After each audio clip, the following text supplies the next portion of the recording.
Welcome to the Birds vs. Boys Game Day Reaction Show, Eagles edition, Week 9. The Eagles remain undefeated, 8-0, first time in franchise history.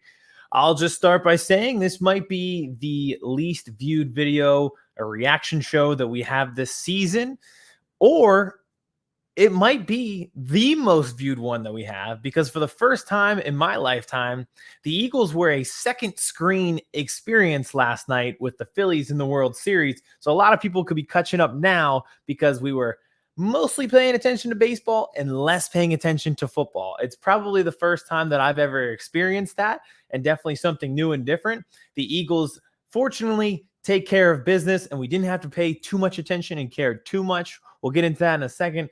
Obviously, then Phillies lose, so you're enthused as a football fan, but I think most of us today, we're excited that the Eagles are 8-0, and at the same time, we're also despondent the way that the Phillies game went. But let's break down the Eagles game. Went back and watched the full thing in its entirety, where I wasn't side-eyeing it half the time and could actually pay attention to what was going on. There were some plays that caught my eye last night, but I was like, how about we get a hit with the bases loaded there, Reese Hoskins, and then I'll pay attention to what's going on with the Eagles against the 1-6-1 Texans. How about that? Let's go there first. Let's get a hit. Let's score some runs, and then we'll figure out what's going on with Dameon Pierce carving up our defense. So let's start. But it's 1-1 in the Phillies game. Kyle Schwarber home run. And you look over and you're like, wait a second. The Texans are up 7-0. So let's just start. I think there's just really maybe one con to go over, so we'll just get it out of the way early. I said during our regular week show, and I've said it the past 2 weeks, the only thing that can slow this team down is injuries. It's a very talented team. The schedule, which we will get into, is not that difficult either. I just think they're going to be favored in every game, probably here for the rest of the season, aside from maybe Dallas and Christmas. But injuries can play a part. Jordan Davis, high ankle sprain on IR, first major injury that they've really had to deal with this year. They were getting carved up by Dameon Pierce, who we've loved since we did our mock drafts back in the spring. And he is a fantastic running back who runs violently, like he's looking to hurt someone. But I thought, aside from the broken tackles that he created, and he creates a lot, the most in the league, he had 17 in one game this season, just to put into perspective that he is the Tasmanian devil carrying a football. But at the same time, I thought there were huge gaps, huge holes for him. So you're really looking like he's getting 5-6 yards before he's hitting contact. And once you get contact on that guy, it's really hard to slow down the locomotive once it's off the tracks.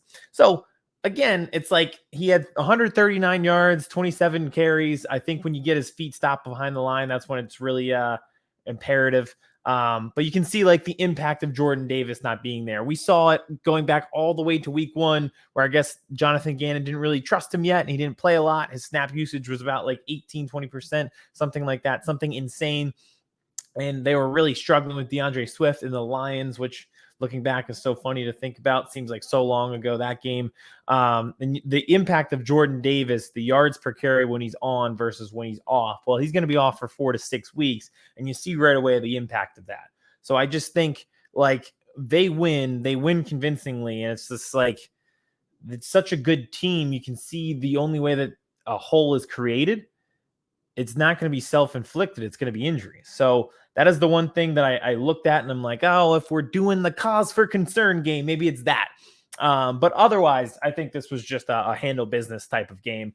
So hopefully Jordan Davis, my boy, if you watched our show this week, we'll be back soon, and they continue to stay healthy. And a short week on the road, that's usually when injuries happen. So it was good to get out of there without any issues. Again, business trip, short week, get the win, bad team, get out of there, handle it, stay undefeated, and stay healthy. You have an extended week this week because you're going to be on Monday Night Football against Washington. So you go from Thursday to Monday. So getting into it on offense, I was pretty impressed, and you kind of saw some similar things. Now, this took them a while to get going. It was a little bit sloppy in the first half. It was 14-14 at halftime. And although you weren't panicking, you were like, stop playing with your food and just win. Especially, like I mentioned, I don't want to have to put any feeling or any emotion into the Eagles versus Texans because I have a World Series on the line on the other television. So just win the game and win it handily. But even in the first half, you can see that they were able to move the ball. The first time they get the ball, it is an 18-play, 91-yard drive that ends in a rushing touchdown for the Eagles. They were able to get guys open on that drive and just do pretty much whatever they wanted to get down the field. The very next drive, there's a 31-yard catch by A.J. Brown, who almost broke it for a touchdown. Another big catch and run by Devontae Smith. And it's like, all right, we're just cruising. And you think that, this is going to be a touchdown. It ends up being a fumble. And it was just one of those weird plays where it's like, this is Thursday Night Football at its finest, where you guys didn't practice this week. And you spent one of those days on a plane too. So you really didn't practice. And Jalen Hurts wasn't expecting the snap. They bring the corner blitz from our old friend, Steven Nelson, and he gets the sack in the strip. And it's like, that's annoying. That's such a Thursday Night Football thing to see when you're playing on the road, is just a little bit of sloppiness. But at the same time, even on that drive, they were moving the ball. At the end of the half, they were moving the ball and missed a field goal. It was like they were moving it the entire time, and they were doing it with the run and the pass. We talked about last week if there was a complaint, which I don't really have one, and I don't know if complaint is the right word. But against the Steelers, they were very pass happy. And you can be pass happy if A.J. Brown's going to catch 3 touchdowns. Hell yeah, let's do it that way. But it was almost like Miles Sanders has 5 carries at halftime. Did we forget that we have this guy? Should we utilize him a little bit more? Well, they didn't forget about him here on Thursday Night Football against the Texans. They utilized him early and often, and the gaps were huge. It is just eye-popping what the Eagles offensive line is able to do sometimes, both in the rush and the pass block. So Miles Sanders, 17 carries, 93 yards, and a touchdown. What a fantasy just revelation and just resilience that he has become compared to last year, where you're like, I can't even play this guy at all in an offense where they're running on pretty much every play. 5.4 yards per carry. You're going to take that every single time. And it was like, there were points where I've talked about the screw you drive that the Eagles have, and they've done it a few times this year. They've done it against the Cardinals. They've done it against the Dallas Cowboys. This is a theme that has extended back from last year, where when things get going, or when things get tough, they get going, and they do it on the ground, where they say, our 5 guys up front are just stronger and bigger and more powerful than what you have to offer. So we're going to get behind them and just drive down the field. And even when you know it's coming, we're just going to run behind them. Well, I think they went to that a few times. It was just kind of their cure. It was the antibiotic. When the Houston Texans were moving and scored 14 points in the first half, you said, you know what? There's a clip of 12 for Miles Sanders. Here's a clip of 20 for Miles Sanders. Here's 5 from Boston Scott. Let's move the ball down the field that way. And it was like they went to the screw you drive a few times, where they're just like, yeah, we're just better than the Texans. We're just better than them. And they were able to do that pretty effectively. And they were also able to pass the ball effectively too, which was fantastic to see. Dallas Goedert, 8 receptions, 100 yards, and a touchdown. I thought the utilizations of tight ends, even Jack Stoll, you had a few receptions. I thought that was great to see, because this offense just continues to not be a one-trick pony thing.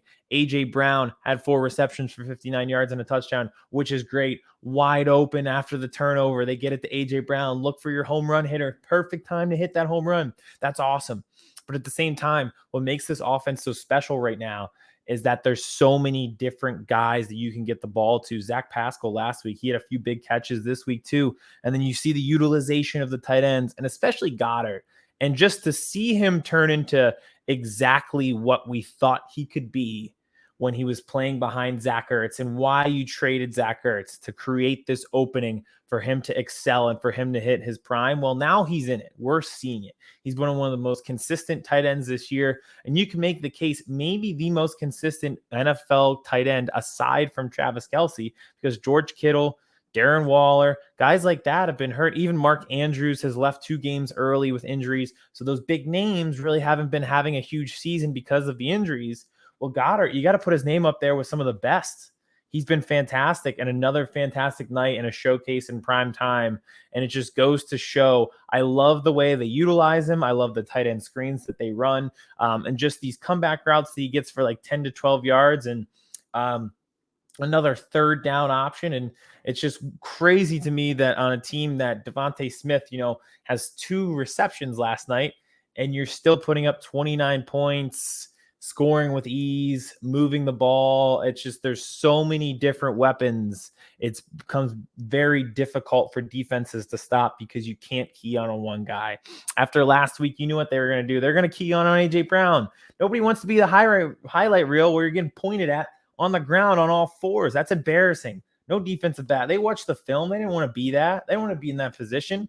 So they got pressure on Jalen Hurts, and they tried to key in on AJ Brown. And what did they do? They utilized the tight ends, got the ball out of his hands quickly, 8 receptions, 100 yards, and a touchdown for Dallas Goedert. It's like this offense, it's almost like playing whack-a-mole where you're like trying to hit the mole. It's like AJ Brown, oh, missed it. And here pops up Dallas Goedert. All right, Devontae Smith, pops AJ Brown. So it's fantastic to see just the efficiency of this offense. I know we've talked about DVOA a few times on reaction shows. Well, they're up there again with it. They're up there again. So overall, I was pleased with the offense. I thought Nick Sirianni took the blame for this, but there were a few times it was especially evident in the start of the second half where Jalen Hurts got sacked, which we haven't seen a lot of, which is the reason why we haven't seen a lot of turnovers. First fumble of the year, as we mentioned earlier. And he took blame for not having the blitz pickups assigned correctly, didn't have the blocking assignments down pat, and he took blame for that. So maybe that's something to look into the future because they were able to get some pressure off the edge with Jerry Hughes past Jordan Mailata, which you don't see a lot. So maybe the Texans keyed in on something. So maybe got to clean that up going forward. Chase Young was designated to start practicing. Maybe he's back for Washington next week, and you're saying, all right, now they're a formidable kind of defensive line to mess with. So we'll see there, and maybe that's something to key in on. But overall, just business-like performance from the offense, able to throw, run, balance, get yards either way. There's a flag. You know what? On the 2-point conversion, let's go for it. Let's sneak it in. The sneak, I'm at the point where I think the Eagles might get the rule change back. The Bush push, that rule may come back because the Eagles have just utilized the QB sneak so well, and they just know what to do with their tight ends to put them in motion and get them ended up behind Jalen Hurts and push him, the guy who squats 600 pounds behind one of the best offensive lines in the NFL. And then you add Dallas Goedert or Jack Stoll or one of those guys pushing him from behind. And all of a sudden it seems impossible to stop. So I'm at the point, I think they might change the rule back because this is it's impossible to stop. It really is. So it's just like out of fairness, they're trying to make this competitive fairness. So I think that may change, but for the time being, the QB sneak is working really well. I'm really excited for the point in which the Eagles fake the QB sneak and one of these guys leaks out, and they're just everybody's so pressed to stop this QB sneak that nobody's been able to, and some guy just leaks out. We're just running down the field with that little Cam Newton jump pass over the top of the line of scrimmage, which would be awesome to see. I know that they have that in the bag of tricks, and they're just saving it for the right spot. Probably not the Texans on Thursday night, but it'll come. It'll come. Just let's mark this point right here in the show. On defense, we kind of talked about them a little bit. Started off a little rocky and not having Jordan Davis. They were able to get gashed by Dameon Pierce. But again, able to get pressure. That's the big thing here. We talked about on our show, make Davis Mills beat you. Like we're on a stretch of like quarterbacks where you're like, make these guys beat you. Come on now. Until we face Aaron Rodgers, and which has become a bad offense, which is crazy. But he's still Aaron Rodgers, so he could beat you on any given day. But you're Taylor Heineke next week, you're Kenny Pickett last week, and you're Davis Mills in the middle. Get pressure on these guys and make them beat you. And what happened? 3 sacks for Javon Hargrave. He has 5 in the past 2 weeks. He has been phenomenal, stepping his game up, especially down a guy in Jordan Davis. And I know he's a run stopper, but still able to step his game up. That's huge. 5 sacks in 2 weeks. Incredible stuff. Brandon Graham had the tackle for loss. Just get pressure on these guys, enforce the turnovers, turnover differential. They win again. And it's just like, keep doing that stuff. 3 sacks, 2 turnovers. If you're getting 3-4 sacks every week and 2 turnovers, you're going to win. You're just going to win a lot of games doing that. And they continue to do so. So defense overall, and then just like acquisition wise, what are the other teams in the NFL doing? Just the Chauncey Gardner-Johnson thing is insane to me that we have the Saints pick in the first round. And we took their best defender too. And it wasn't related in any trades. What are you guys doing? The Giants. I know you didn't expect to have a good team. I didn't expect them to be that good either. But now you have a winning record. You have a great team. You wouldn't pay James Bradberry $10 million? Are you serious? Like Chauncey Gardner-Johnson has 5 interceptions. That's more than half the teams in the NFL. James Bradberry is right there with him. He has 4. What were these teams thinking? Just giving those guys to us. We gave up no picks for James Bradberry and didn't give up a lot of draft compensation for Chauncey Gardner-Johnson. They've been playing phenomenal football, and we have 2 first-round picks. What were you guys doing? What were your front offices thinking? This is insane. It's insane. But they've been fantastic to go along with Darius Slay, and that's been kind of the whole key of the Darius Slay era is like, all right, we have our CB1. What's going to stop them from just throwing it across the field to somebody else on the other side of Slay and just avoiding him all day? Well, that's what they did getting James Bradberry. And like, these guys have been balling out. Like, it's smart, common sense things. And we've brought it up multiple times, but the common sense of getting James Bradberry, like spending $10 million. Yeah, it just makes sense. It just makes sense. So that's what my takeaway from the defense is, just like, other teams are dumb. I think that's it. I think that's just my takeaway. Other teams might be dumb and we might not be dumb. So good for them. Again, it was just very business, like 29-17 final. They win by double digits. Didn't cover the spread, so I'm sure that frustrated a lot of people because they were very close to doing that. But it was just like, get in, get out, don't get injured, and get the win and do it handily. And check. Green check marks all the way. So they are 8-0. They are the only undefeated team in the NFL. And pretty much what I gather from a lot of people who are, let's just say, not Eagles fans. I think you know the name of this podcast, so I think you know who I'm referring to. But there's other people. Like, there's other fan base. We see it on TikTok. We get everybody on TikTok. It's one big NFL melting pot, which we love. Follow our TikTok, Birds vs. Boys pod. The narrative around the Eagles is that they are undefeated, but they are not impressive because the schedule is easy. And yes, they are 8-0, but who have they played?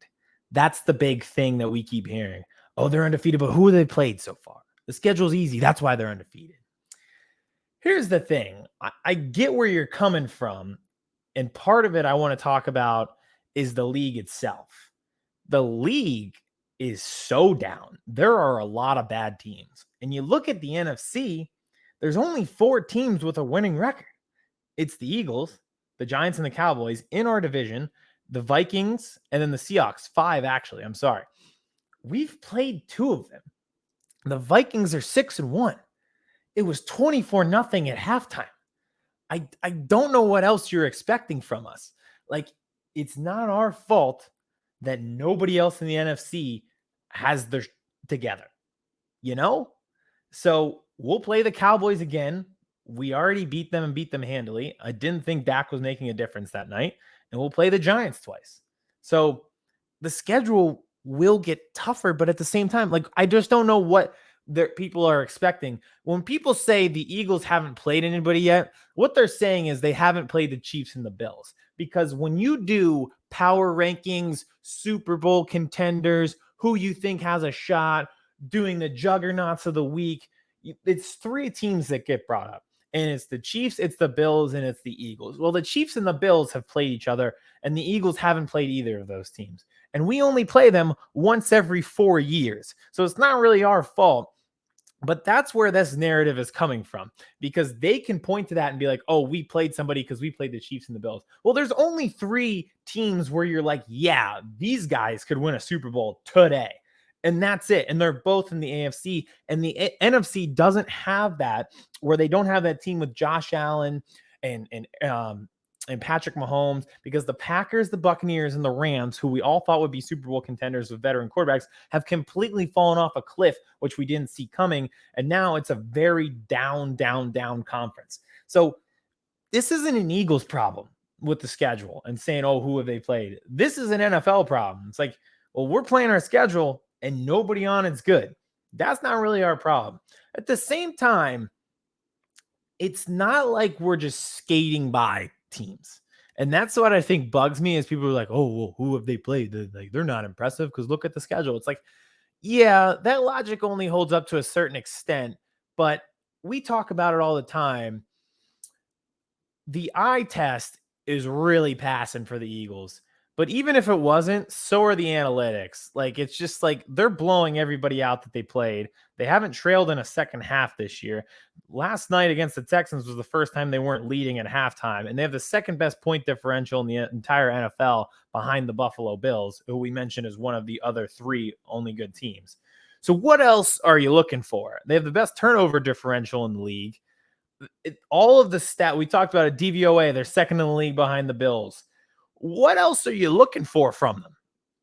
Yeah, you can talk about the schedule, but it's not like they're struggling with it.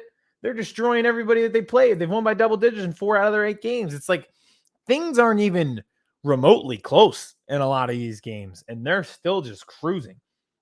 So, yeah, I guess they haven't played anybody yet. Try not sucking. Has anyone thought about like that solution to it? Like maybe your offense should be as efficient as ours, and then we would be able to play somebody who's good. But we'll see. Like I said, Giants on the schedule twice. We'll get the Cowboys with Dak at Christmas and the playoffs too. But you know what? Look at the eye test or the analytics. We usually argue eye test over analytics. You don't even have to argue this time. Both are favoring the Eagles every time you watch and every time you look at the stats. It's just a good team. It's a really good football team, and it's going to keep on rolling. So the Eagles win. It's a rare episode where it's like I had to go back and watch a replay. I don't know if this will ever happen again, where I had to go back and watch a replay because it was not my first screen experience. I was watching something else in the Phillies. They lose, but Eagles train keeps rolling. Now, they took care of business. This was perfect. Business trip, 8-0. On to the next, and you have the extended little break from Thursday to next Monday where you take on Taylor Heineke in Washington. Keep winning those division games. Washington sitting at 4-4. If you beat them twice in the season, and then say they even win this week and they're 5-4, we'll send them to 5-5 and you 9-0 and you've beaten them twice. Well, all right, that's one less contender in the division. You're out of here. See ya. So let's take care of business. Prime time, let's show some people, you know what? Oh, we don't like their schedule. Well, let's just go ahead and just keep taking care of business. How about that? Eagles win 8-0, first time in franchise history. Let's just keep it rolling.